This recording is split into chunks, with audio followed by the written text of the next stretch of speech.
Some stories, they aren't loud. They don't scream for attention. They don't beg to be heard.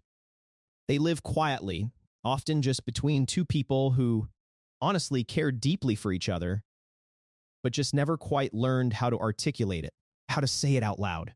And those quiet stories, they can be the most heartbreaking, because the ending isn't about cruelty or malice. It's about a slow fade, a silence that grows so vast it eventually swallows everything. Ours, I think, was one of those. Yeah, it was. I met Lena on what felt like a totally ordinary day. Nothing dramatic, no fireworks, no grand gestures at the beginning, just regular life happening. And for me, showing love, it was always about being present. It was about doing things, helping out, being there when it mattered. Staying. And for a long time, Daniel, that felt enough. Truly. I appreciated your steadiness, your reliability. You were always there, physically. You'd fix things around the house without being asked. You'd make sure I had everything I needed. That felt like love at first. It felt like safety. Exactly. I thought, okay, I'm here. I'm providing. I'm taking care of things. If your car broke down, I was there. If you needed help with a project, I was there. If you were sick, I was making soup. To me, those were the biggest declarations of love. Concrete proof. But slowly, Daniel, that feeling of enough started to erode. I began to feel this creeping sense of loneliness, even when you were right beside me.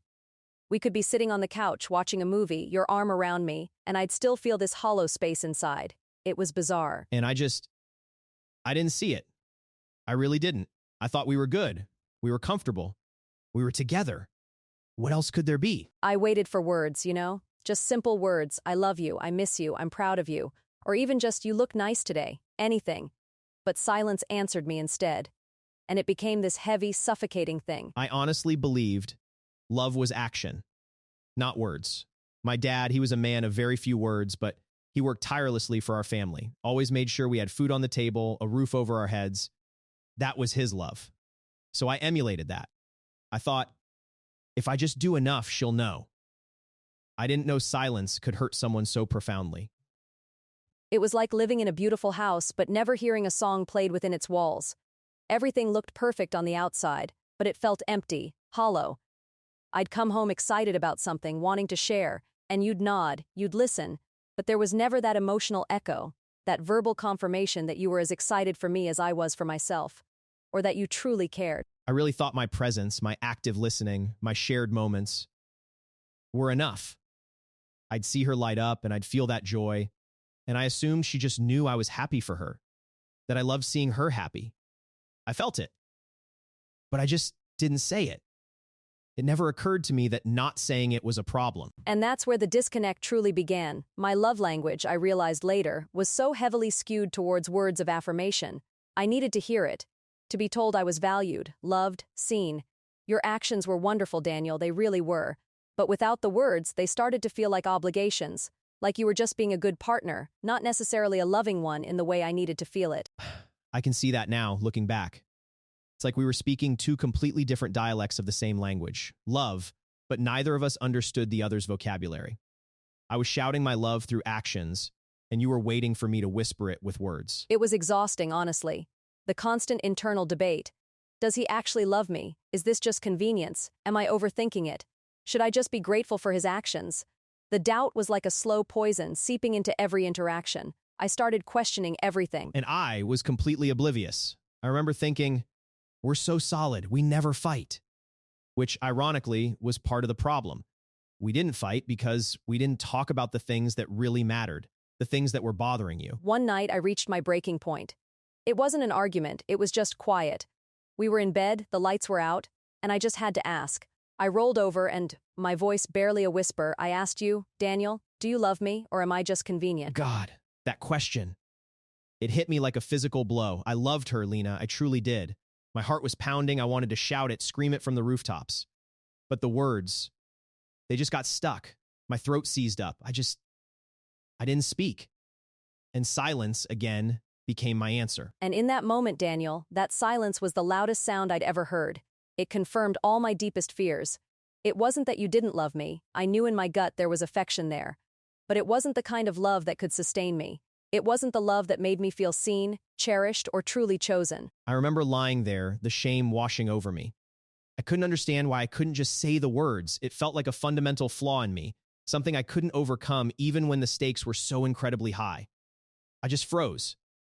And that was the beginning of the end, wasn't it? It was. I didn't leave because you were cruel, Daniel. You never were. I left because I felt invisible. It was like I was slowly fading away, my vibrant self dimming because I wasn't being reflected back, affirmed, or verbally cherished. It was a slow, painful surrender to an emptiness that had grown too large to ignore. When she left, it was like a physical shock. The house felt empty, not just of her things, but of her presence, her energy. That's when it hit me, truly hit me. I learned that love, unspoken, even if it's there in your heart, can still be lost. It just dissolves into the air if you don't give it a voice. And the hardest part was, I still loved you, Daniel. I truly did.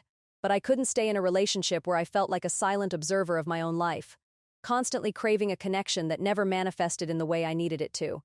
It was like dying of thirst in an ocean of water. That's a powerful way to put it, Lena. And I feel that pain still, the pain of knowing I had something so precious, and I let it slip away because of my own blind spots, my own inability to express the deepest parts of my heart. It's a lesson that took losing you to learn, and that's a heavy price. I think it taught us both something profound, though, about what truly sustains a connection. It's not just the big gestures or even the consistent presence. It's the daily small affirmations. It's the verbal tenderness, the open communication, even when it's uncomfortable, especially when it's uncomfortable. Absolutely. My big takeaway, if anyone is listening out there and feels this resonates, if you love someone, if you care deeply for them, don't assume they know. Don't ever assume your actions alone are enough to convey the depth of your feelings. Because people need to hear it. They need to hear those words, those affirmations, that verbal hug. Yes, exactly. Say it, show it.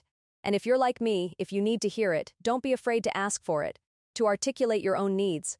Because before you know it, that silence, that unspoken love, can be all that remains. And trust me, it's a very lonely sound. It truly is. So let this be a gentle reminder to everyone listening.